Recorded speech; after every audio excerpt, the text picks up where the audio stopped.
Hello and welcome everyone, this is Priyanka.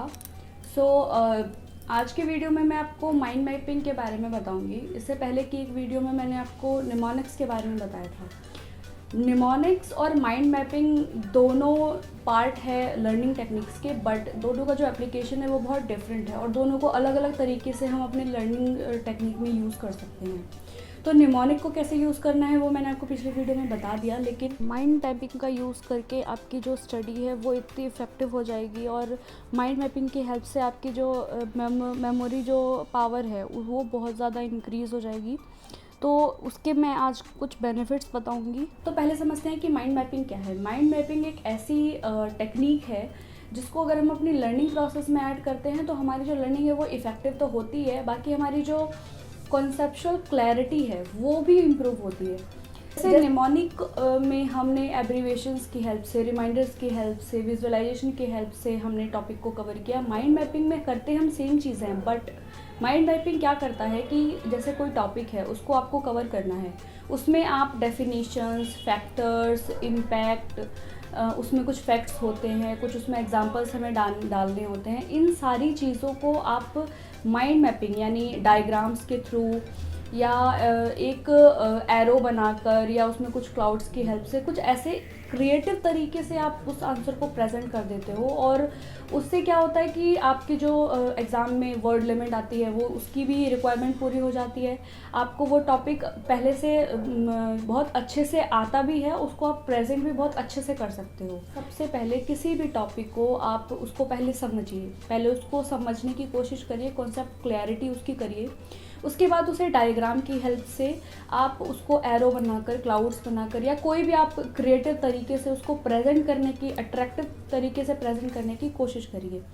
ये वाला तरीका आपको एक एज दिलाएगा बाकी सारे स्टूडेंट्स से। मान लीजिए आपको फेडरलिज्म का टॉपिक कवर करना है, तो आप क्या करेंगे, आप फेडरलिज्म को सेंटर में लिखेंगे और उसके फीचर्स, डेफिनेशन, उसके जो फैक्ट्स हैं, उसके जितने भी फैक्टर्स हैं उसको आप चारों तरफ उसके क्लाउड्स बनाकर, एरो बनाकर उसको प्रेजेंट कर दीजिए।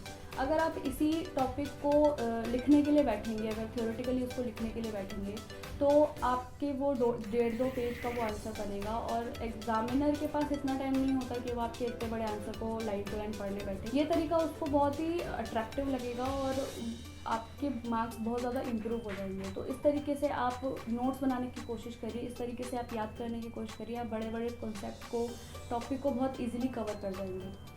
दूसरा तरीका ये होता है माइंड मैपिंग का कि आपका जो भी टॉपिक है वो बिल्कुल स्टेप बाय स्टेप प्रोसेस में कवर होता है। उसको सिस्टमेटिक तरीके से, ऑर्गेनाइज तरीके से आप उसको पढ़ते हैं और उसको याद करते हैं, क्योंकि कोई भी फैक्टर्स होते हैं, फैक्ट्स होते हैं, वो बिल्कुल स्टेप बाय स्टेप चलते हैं और आपको इसी तरीके से याद करना पड़ता है। और बड़ी बड़ी टॉपिक्स में कई बार क्या होता है कि आप कुछ याद करने के लिए बैठते हैं, आपको एक पिछले के स्टेप्स जो 2-3 तीसरा स्टेप्स है वो याद रहता है, कोई फर्स्ट स्टेप याद रहता है। तो माइंड मैपिंग आपको क्या हेल्प करेगा, इन जितने भी जो फैक्ट्स हैं, जो भी आप पॉइंट्स में लिख रहे हैं, वो कीवर्ड्स में आप उसको एरो बनाकर अगर प्रेजेंट करते हैं तो वो आपके बिल्कुल दिमाग में ऐसे स्टिक हो जाएगा कि अगर आपको जब वो आप आंसर लिखने बैठेंगे तो आपको वो बहुत ज़्यादा हेल्प करेगा आपके आंसर को बहुत ही प्रेजेंटेबल तरीके से लिखने के लिए। माइंड मैपिंग का यूज़ आजकल हर जगह होने लग गया है। हम ऑफलाइन, ऑनलाइन दोनों तरीके से इसको यूज़ किया करते हैं।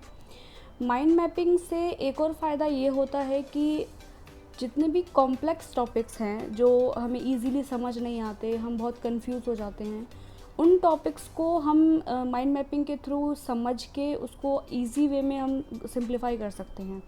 तो माइंड मैपिंग की हेल्प से हमें अगर उसे हम जल्दी भूल जाते हैं या कोई चीज़ हमें याद नहीं होती या हम याद करते हैं पर वो हमारे दिमाग से निकल जाता है, तो इसमें माइंड मैपिंग बहुत ज़्यादा हेल्प करता है। क्योंकि माइंड मैपिंग से जब हम माइंड मैपिंग से प्रैक्टिस करते हैं तो हमें जितने भी कॉम्प्लेक्स टॉपिक्स हैं उसको बहुत ही ईजी वे में याद करने के और नए तरीके हम निकाल लेते हैं।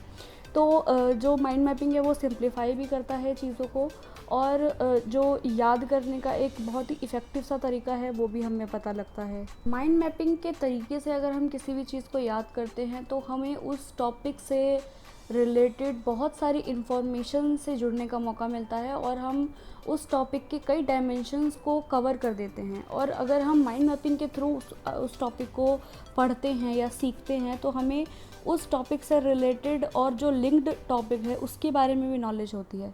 तो माइंड मैपिंग हमें हेल्प करता है चीज़ों को बहुत ही डिटेल डेप्थ में क्लियरिटी देने के लिए।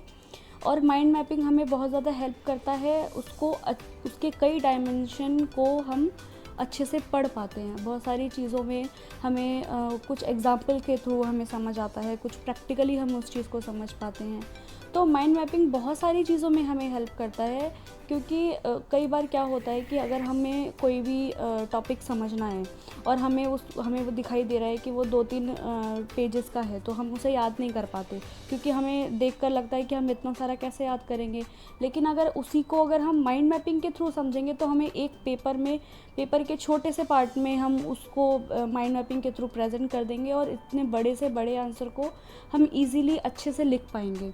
तो माइंड मैपिंग इस चीज़ में भी बहुत ज़्यादा हेल्प करता है। तो प्लीज़ इन तरीक़ों को ज़रूर से ज़रूर अपनी स्टडी में शामिल करिए, माइंड मैपिंग का यूज़ करिए, निमोनिक्स का यूज़ करिए। अपनी जो स्टडी है, अपनी जो लर्निंग है, उसको बहुत ज़्यादा पावरफुल, इफ़ेक्टिव बनाइए, ताकि जो आपकी स्टडी है उसकी जो क्वालिटी है वो इम्प्रूव हो जाए।